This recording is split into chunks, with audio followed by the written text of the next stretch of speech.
Marlène et Jean-Claude te présentent pour 2026 la série qui s'intitule « Voici, il vient ».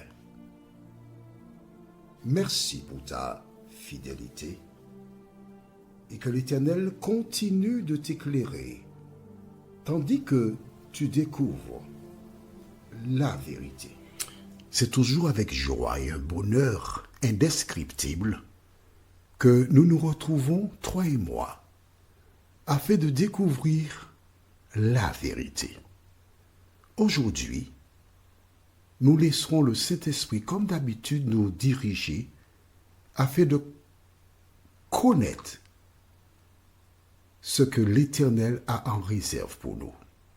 Rappelle-toi, nous avons vu précédemment dans cette série « Voici, il vient » dans le livre de Ésaïe chapitre 7. Tu te rappelles? Ésaïe chapitre 7. Les versets 10 à 15. Le prophète Ésaïe avait fait une déclaration. Je vais te la lire maintenant. Du reste, juste le verset 12.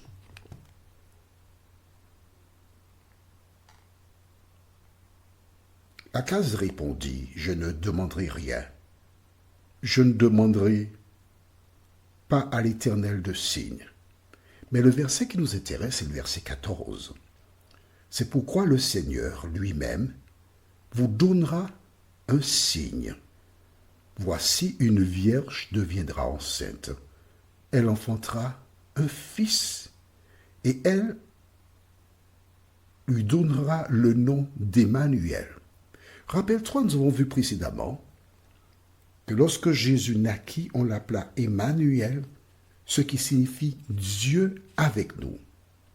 Par ce nom-là, la Bible nous indique que nous n'avons pas été seuls, abandonnés à notre sort. Aujourd'hui, nous voyons un sujet fort important. Alors, tu as bien vu, Emmanuel signifie Dieu avec nous. Ce qui veut dire que Jésus est Dieu. D'accord? Aujourd'hui, nous verrons au livre de Ésaïe, chapitre 9, les versets 1 à 5. Ésaïe, chapitre 9, les versets 1 à 5. J'aimerais que tu cherches et que tu trouves afin que nous puissions avancer ensemble. Et tu découvriras encore des choses qui vont te surprendre, des choses magnifiques. Avant d'aborder ce thème, prions.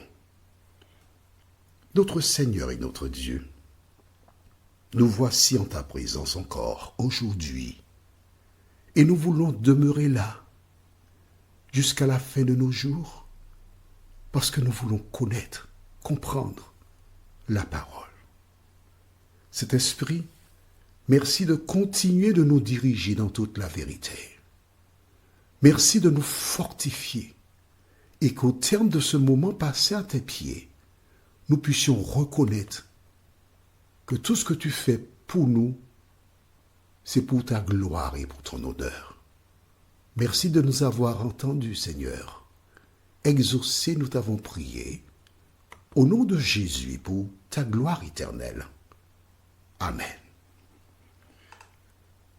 Certains écrits de la Bible laissent penser que Jésus est une créature de Dieu. Mais est-ce vrai? Pas du tout. Le même Ésaïe qui déclara au chapitre 7 que la Vierge mettrait au monde un fils qui s'appellerait Emmanuel, déclara au livre de Ésaïe, chapitre 9, il serait superflu de te rappeler qu'il faut impérativement que tu aies de quoi noter, car ce que nous verrons est très important. Nous lisons donc dans Ésaïe, chapitre 9, les versets 1 à 5, ce qui suit. Le peuple qui marchait dans les ténèbres voit une grande lumière. sur ceux qui habitaient le pays de l'ombre de la mort, une lumière resplendit. On s'arrête ici. Le peuple qui marchait dans quoi? Dans les ténèbres. Vois-tu, il existe deux puissances, les ténèbres et la lumière. Rappelle-toi, nous avons vu dans le livre d'Ésaïe que l'enfant mangerait de la crème et du miel jusqu'à ce qu'il choisisse entre le bien et le mal. Du reste, écrit dans le cahier, Deutéronome 30, verset 15. Tu sais, quand on est en cours, il y a des notes importantes. Deutéronome 30, verset 15 déclare, vois, je mets devant toi la vie et le bien, la mort et le mal. Dieu a-t-il donné à l'homme la liberté à ce moment-là ou a-t-il toujours eu la liberté? Selon toi, tu as 2 secondes pour trouver la réponse. Dieu a toujours donné à l'homme la liberté. La preuve, dans le jardin d'Éden, il déclara, tu peux manger de tous les fruits qui sont là, dans ce jardin. Mais quant aux fruits de l'arbre de la connaissance du bien et du mal, tu n'en mangeras pas parce que le jour où tu en mangeras, tu mourras. L'homme avait donc le choix entre manger ou ne pas manger. Il n'y avait pas de multiples choix, juste 2.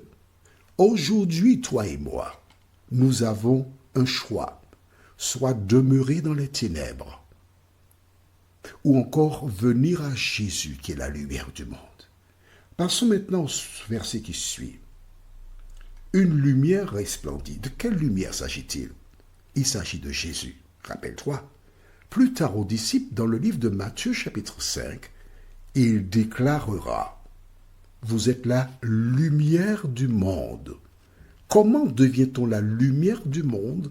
En acceptant Jésus pour sauveur personnel. Jésus, c'est une sorte de gros brasier.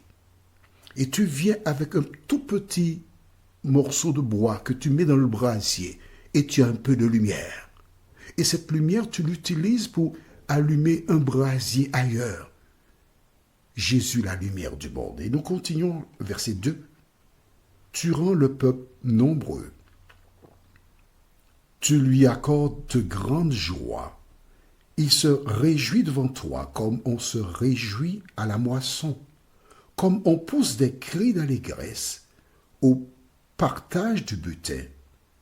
Car le joug qui pesait sur lui, le bâton qui frappait son dos, la verge de celui qui l'opprimait, tu les brises comme à la journée de Madian. De quoi s'agit-il ici?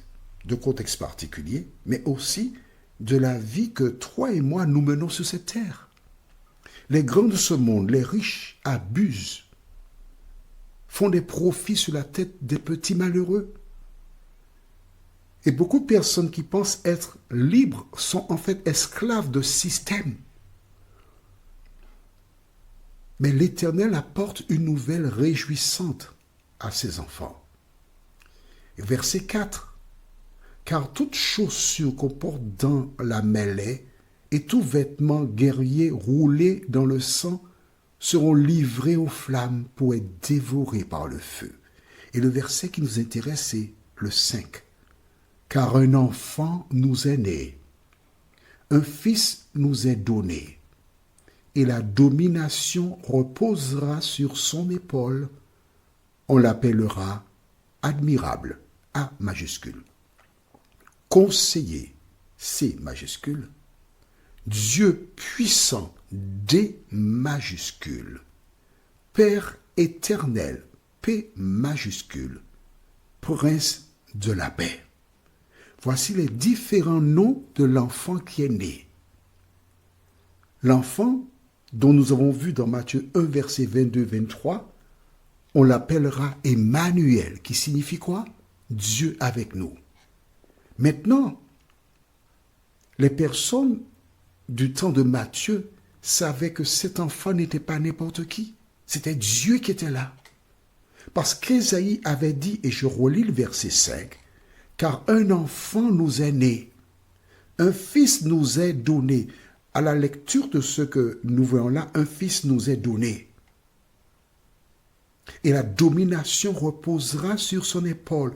On l'appellera admirable, conseiller, Dieu puissant, Père éternel, prince de la paix. Quand Jésus dit, je demanderai au Père, et plus tard il dit, je le ferai. Le Père, c'est lui. Je sais que ce n'est pas évident pour toi avec ta manière de penser, ce qui est logique et illogique pour toi. Mais la Bible déclare que Jésus est Père, pas P minuscule, non, P majuscule. Il est Père éternel. Il est Dieu puissant, prince de la paix, admirable, conseiller. En clair, lorsque tu pries, tu peux dire admirable. Tu peux aussi dire conseiller. Il s'agit de Jésus de Nazareth. Voilà donc comment il est venu au monde. Et voici pourquoi, un peu partout, les gens célèbrent sa naissance à une date erronée, certes, mais ce qui est important, ce n'est pas la date de sa naissance, c'est la raison pour laquelle il est venu. Quand tu ne pouvais plus aller à lui, quand tu n'avais pas de solution, il est venu pour transformer ta vie. C'est lui ton sauveur. Est-il Dieu vraiment? Nous aborderons cette question dans notre prochaine étude. Du reste, je profite pour te donner la référence. Matthieu 2, versets 1 à 11.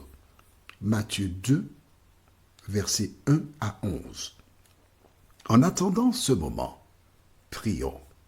Notre Seigneur et notre Dieu, aujourd'hui, tes enfants qui ont fait l'acquisition d'une Bible et qui ne savaient pas comment chercher, savent ce que sont les Écritures, ont une connaissance certes partielle de toi, encore une autre connaissance partielle de Jésus de Nazareth.